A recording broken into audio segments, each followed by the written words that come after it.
No one was prepared for the bombshell Robbie Robertson dropped in his final years, a truth that reshaped everything fans thought they knew about the band. Before his death, Robertson broke decades of silence to reveal what really happened between him and Levon Helm, exposing the pain, betrayal, and heartbreak buried beneath their legendary music. His confession wasn't gentle or nostalgic. It was raw, emotional, and long overdue. And once you hear what he finally admitted, you'll never look at their story the same way again. From the earliest days of what would become the band, Robbie Robertson often spoke of Levon Helm not merely as a fellow musician, but as a true brother in spirit. Their connection transcended the typical camaraderie of bandmates. It was, in Robertson's words, the bond of an older brother guiding, challenging, and inspiring him.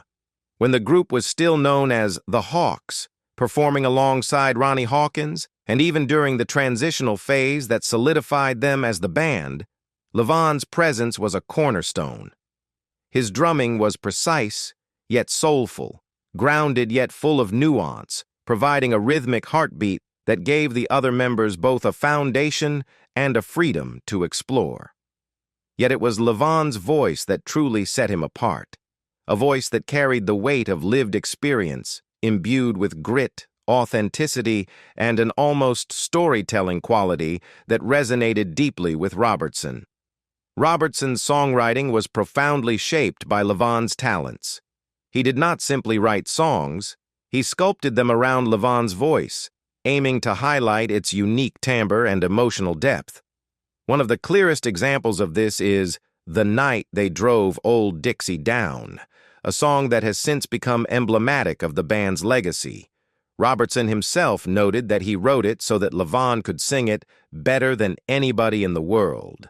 The words, the phrasing, and even the melodic arcs were crafted to match Levon's natural phrasing, ensuring that each note and each inflection would feel lived in and believable. The result was a song that felt intimate, authentic, and steeped in historical resonance.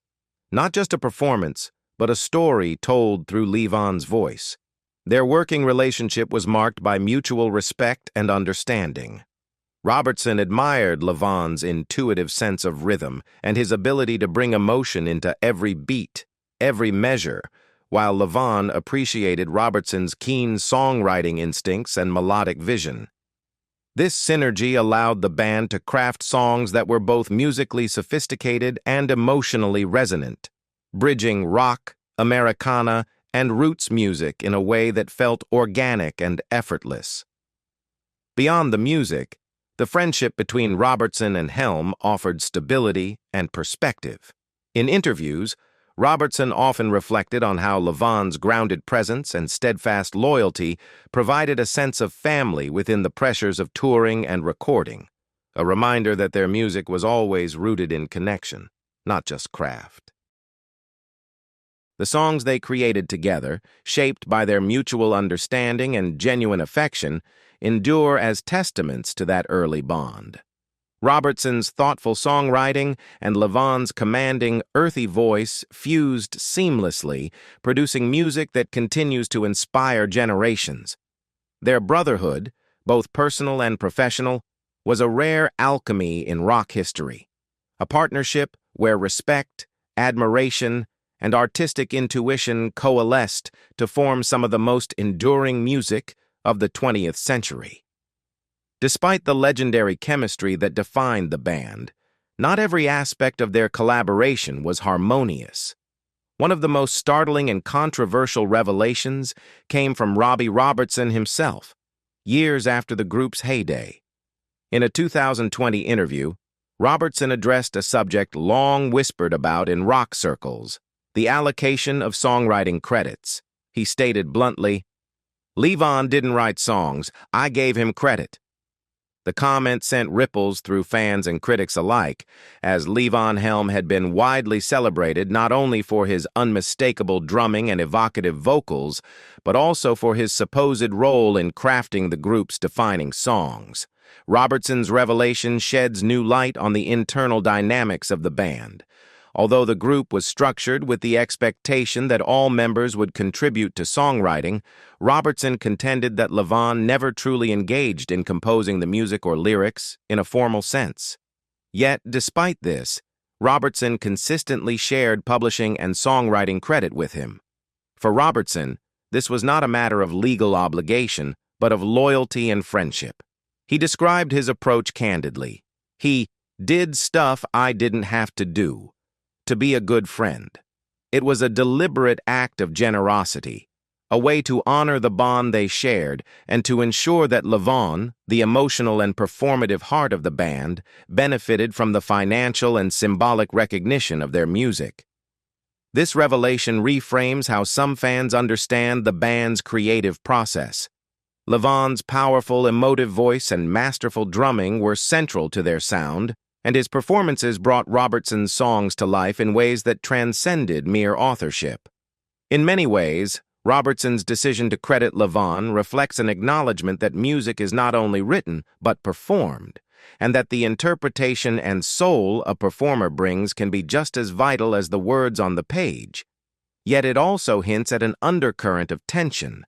By framing songwriting as a space where generosity was extended out of friendship rather than formal collaboration, Robertson indirectly revealed a subtle imbalance within the band.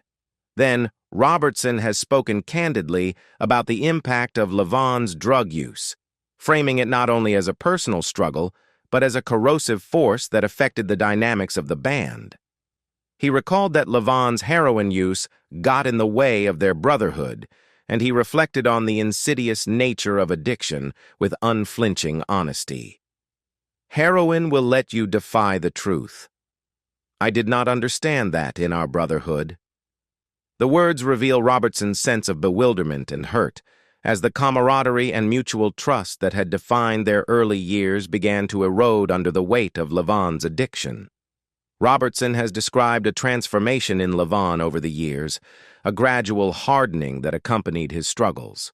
Once a warm, generous, and emotionally open presence, Levon became bitter and paranoid, suspicious of virtually everyone around him.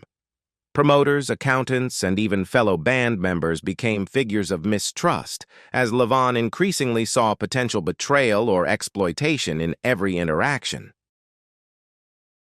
Robertson frames this behavior not as a reflection of personal failings alone, but as a symptom of an internal plague, a kind of psychological contagion seeded by addiction and nurtured by his own fears and insecurities. In Robertson's view, Levon's growing resentment was rooted as much in his personal demons as in any external circumstance, a bitterness that slowly encroached on the relationships he valued most. The tension created by Levon's heroin use had ripple effects on the band's work and camaraderie. Moments that had once been collaborative and joyous could turn fraught or uncertain as Robertson navigated not only the challenges of creating music at a high level, but also the emotional complexities of a friend whose perception of the world was increasingly distorted by substance abuse. Robertson's reflections convey a deep mixture of empathy and sorrow. He does not frame Levon's behavior in simple moral terms, but as part of a larger, tragic arc. A talented, soulful musician wrestling with forces that even those closest to him could not fully counteract. In his memoir and subsequent interviews, Robertson reflects on how, over time, their shared vision of the band began to split along fundamentally different lines. While they had once been united by the thrill of touring, recording, and creating music together, Robertson gradually recognized that his own aspirations were evolving, pushing him toward new artistic challenges that Levon did not share. Robertson recounts moments when he tried to broaden Levon's horizons beyond the music circuit. He called him with suggestions for acting roles, including appearances in biopics and other performance opportunities. But Levon repeatedly dismissed these ideas, signaling a comfort with the familiar and a contentment with the routine. Robertson came to realize that Levon was limited in his vision, happy to go round and round playing music in the same old circuit. For Levon, The joy of performing and connecting with audiences on stage remained paramount. He valued the stability of what he knew and the traditions of live performance over exploring new avenues. Meanwhile, Robertson's ambitions were pulling him in a different direction. He wanted to take creative risks, to expand the boundaries of his art, and to explore possibilities that went beyond nostalgia or repetition. His vision was forward-looking, seeking innovation and artistic growth, whereas Levon seemed anchored in the present, prioritizing comfort and routine. This divergence in outlook and desire created a quiet, underlying tension, not one of overt conflict, but of incompatible trajectories. Robertson describes it with a reflective clarity. The difference in their goals was less about personal animosity and more about the natural evolution of two individuals whose paths were no longer fully aligned. This growing gap in ambitions shaped the way the band came to an end. Unlike the dramatic breakups that often define the history of musical groups, Robertson saw the conclusion as a gradual, almost inevitable process. He recounts it with a sense of serenity. There would be no breakup, no hard words, no goodbyes. The band would just fade away, naturally.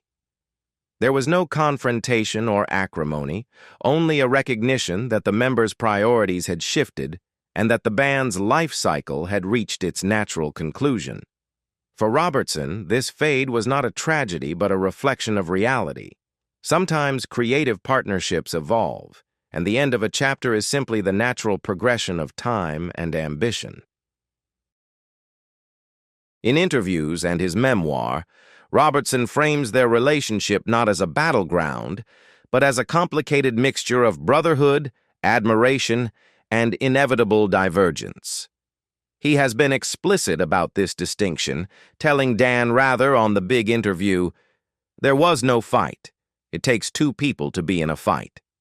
His choice of words underscores a central point. While conflicts may have existed in perception or in emotion, Robertson himself never engaged in confrontational behavior toward Levon, nor did he feel that hostility defined their connection. Robertson's approach to tension was rooted in a deep sense of loyalty and respect. He acknowledges that Levon, in later years, blamed him for a number of grievances, sometimes about songwriting, sometimes about decisions regarding the band's trajectory or their public image. Yet Robertson never responded with defensiveness or anger. Instead, he just took the high road, a philosophy informed by both friendship and self-awareness. He recognized that some disagreements are less about right and wrong and more about perception, emotion, and the personal challenges each individual brings into a partnership. In this sense, Robertson portrays himself as a stabilizing presence, someone who could absorb criticism without allowing it to erupt into confrontation, preserving the dignity of the relationship even amid misunderstanding. This stance is significant because it reflects the complexity of long-term creative collaboration. Publicly, the narrative of the band often highlighted tension and occasional estrangement, fueled by media fascination with rock and roll drama. Yet Robertson's reflections reveal a subtler truth. What might look like acrimony from the outside was, in many ways, a private negotiation of personalities, ambitions, and personal struggles. Robertson's love for Levon, the affection of someone who considered him an older brother, remained a guiding principle. He valued their shared history and the music they created together more than the disputes or resentment that might have threatened to overshadow it. Long celebrated for their creative synergy and complex friendship, the two men were once again confronted with the fragility of life when Levon faced his ultimate battle with illness. Robertson has spoken openly about the emotional weight of this period, describing his shock upon learning that Levon had been hospitalized. Having known that Levon had previously faced and beaten throat cancer, Robertson had assumed that his friend had triumphed over the disease and would continue performing and enjoying life.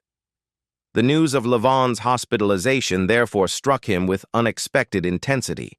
He recalled feeling stunned, almost disbelieving that the friend he had always regarded as resilient was now in a vulnerable state. Robertson's response was both immediate and heartfelt. He made a point to visit Levon in his final days, prioritizing presence over conversation, reflection over action. In interviews, he recounted that much of their time together was spent quietly, sitting side by side, sharing space rather than words. The visit became a moment of contemplation, a pause in which Robertson could honor the decades of collaboration, friendship, and shared history that had defined their relationship. He described thinking about the incredible and beautiful times they had experienced, from the early days as the Hawks, touring and learning the ropes of show business, to the revolutionary recordings that established the band as one of the most influential groups in rock history. These memories, filled with laughter, creative breakthroughs, and even the inevitable tensions, were reframed in the presence of mortality as precious and enduring. What do you think about Robbie Robertson's revelations about Levon Helm? Leave us your comments in the section below. We hope you have found this helpful video. Don't forget to leave a like, share, and subscribe to the channel if you like it. Thank you for watching this, and see you in the next videos. Goodbye.